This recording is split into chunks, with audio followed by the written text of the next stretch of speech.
तुमचे दातांचे व हिरड्यांचे आरोग्य चांगले असेल तर तुमचे मौखिक आरोग्य चांगले आहे असं म्हणता येईल. मित्रांनो नमस्कार, मी doctor Sandeep Sontake, Sontake dental clinic, Mudgir Jalkot.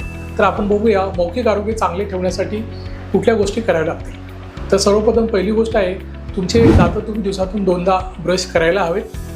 दुसरी गोष्ट आहे, तुमच्या दातांचं स्वच्छता करत असताना तुमच्या आहारामध्ये त्या ठिकाणी गोड पदार्थांचे सेवन ऐवजी तुम्ही तुमच्या आहारामध्ये फायब्रस डाएट तुम्ही ठेवायला हवे. तिसरी गोष्ट आहे, तुम्ही दिवसातून एकदा तरी लिस्टीन किंवा फ्लोरेझिडिन माउथवॉशनी गुळण्या कराव्यात. चौथी गोष्ट, तुमच्या दातांचा जर काही तुम्हाला त्रास असेल, हिरड्यांचा जर आजार असेल तर तुम्ही तुमच्या जवळच्या दंतचिकित्सकांचा सल्ला वेळीच घ्यायला हवा.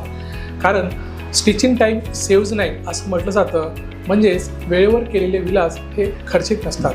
तर मित्र, अधिक माहितीसाठी तुम्ही आमचं फेसबुक पेज, यूट्यूब चॅनल व इन्स्टा पेज फॉलो करा. धन्यवाद.